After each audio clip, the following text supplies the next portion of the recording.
colleagues, and particularly Mr. Jones, made the case when he said, let's not pretend that this is enough. He said nothing will be enough, but relegating the current members of the majority into the minority by packing the court. This isn't about ethics and transparency and recusal.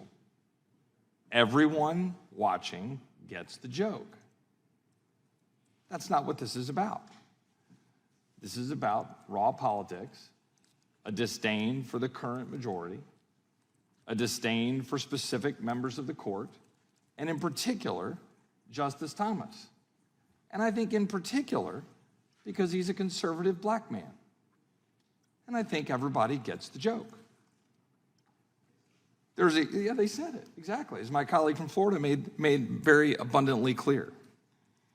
Let's not forget that when appropriate questions of recusal were being raised about Justice Kagan for having served as Solicitor General in the administration and then sitting on the court during Obamacare litigation, reasonable questions about recusal, that the immediate effort by the left was to do what? Attack Justice Thomas because his wife offered public opinions stating her opposition to Obamacare. In other words, this is not the first time. This is not the first time that we've had this conversation. It's not the first time that Ginny Thomas has been attacked personally, or Justice Thomas has been attacked. And of course, this president, having been the chairman of the Judiciary Committee and having sat over the absurdity that was the hearing for Justice Thomas, knows full well exactly what they're doing. That's what this is about. And we all know that.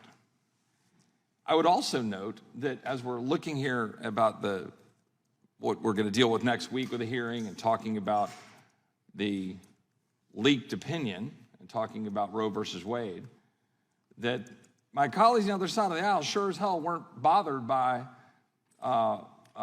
this leak, but were when there were leaks that showed a disdain for conservative Hispanic Miguel Estrada in 2003, when there were memos outlining specific opposition by my Democratic colleagues, Democrats in the Senate, trying to take down, tear down, and destroy Miguel Estrada, specifically black and white language, because he's a conservative Hispanic.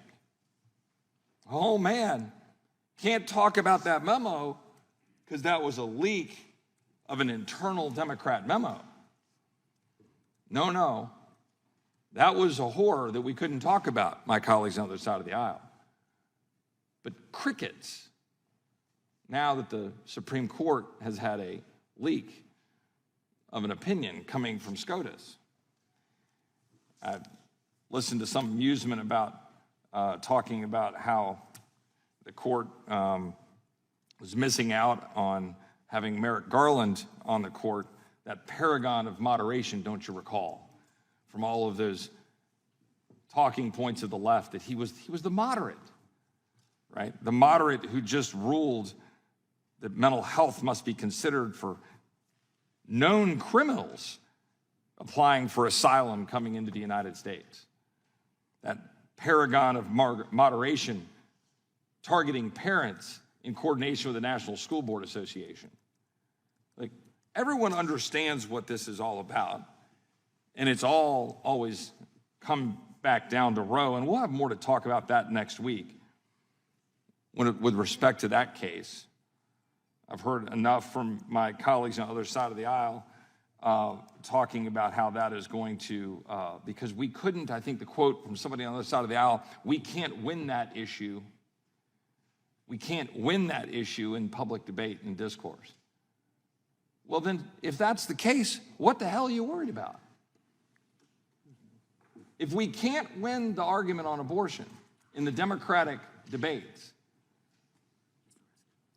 supposedly, then what's the concern? We know what the concern is. You want the court to put its thumb on the democratic process, and that's what this is about. I yield back.